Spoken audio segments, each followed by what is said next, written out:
السلام علیکم ورحمۃ اللہ وبرکاتہ۔ الحمد للہ نحمده ونستعینه ونستغفره ونؤمن به ونتوکل علیہ ونعوذ باللہ من شرور انفسنا ومن سیئات اعمالنا، من يهده اللہ فلا مضل له ومن يضلله فلا هادی له، ونشهد أن لا إله إلا الله وحده لا شريك له ولا نظير له ولا مثل له ولا مثال له، ونشهد أن سيدنا وسندنا وشفيعنا ومرشدنا ومولانا وملجانا محمد وبارك وسلم وصل عليه۔ اعوذ باللہ من الشیطان الرجیم، بسم اللہ الرحمن الرحیم۔ ان الدین عند اللہ الاسلام، قال تعالی ومن یبتغ غیر الاسلام دینا فلن يقبل منه، قال تعالی وما اوتیتم من العلم الا قلیلا، صدق اللہ مولانا العظیم وبلغنا رسوله النبی الکریم، ونحن على ذلك لمن الشاہدین والشاکرین، والحمد للہ رب العالمین۔ یا رب صل وسلم دائما ابدا على حبیبک خیر الخلق کلہم۔ گرامی قدر معزز حاضرین، میرے واجب الاحترام بزرگوں اور عزیز نوجوان ساتھیوں، میں نے آپ کے سامنے قرآن مجید فرقان حمید میں سے دو تین مقامات سے چند آیت کریمہ تلاوت کی ہیں۔ رب ذوالجلال سے دعا ہے کہ وہ ذات بزرگ و برتر مجھے اس کی روشنی میں صحیح صحیح کہنے کی اور سمجھانے کی توفیق عطا فرمائے۔ پھر اللہ رب العزت کی ذات اس مختصر وقت میں جو کچھ کہا سنا جائے، اس کہنے سننے کو محض اپنی رضا کے لیے اپنی بارگاہ میں قبول و منظور فرمائے، ہم سب کی نجات اور ہدایت کا، مغفرت کا ذریعہ اور سبب بنائے۔ میری آج کی مختصر گزارشات کا موضوع اور عنوان اسلامی قوانین کی جامعیت اور اہمیت، یہ عنوان ہے۔ اسی سے متعلق چند باتیں عرض کرنی۔ اللہ رب العزت صحیح صحیح کہنے کی، سمجھانے کی، سمجھنے کی، عمل کرنے کی توفیق عطا فرمائے۔ اللہ رب العزت نے ساری ہی انسانیت کو مخاطب کیا، اور اس میں اس خطاب میں جناب رسول اللہ صلی اللہ علیہ وسلم بھی شامل۔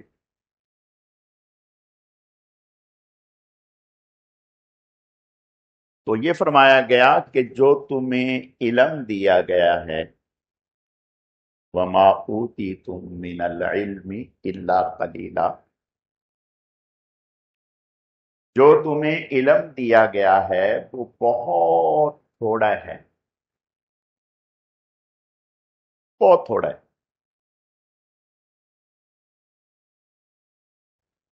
ہاں، اگر اللہ یوں کہتے قل ما اوتیتم من العلم الا قلیلا، آپ کہہ دیجئے، آپ کہہ دیجئے، یعنی حضور سے کہتے کہ آپ کہہ دیجئے جو تمہیں علم دیا گیا ہے وہ کم ہے، تو پھر اس خطاب میں حضور شامل نہ ہوتے۔ اب یوں کہا گیا ما اوتیتم، اور یہ آیتیں حضور پر اتری، یہ آیتیں آپ علیہ السلام پر اتری، اور یوں کہا گیا ما اوتیتم من العلم الا قلیلا، جو تمہیں علم دیا گیا وہ بہت تھوڑا ہے، بہت تھوڑا ہے۔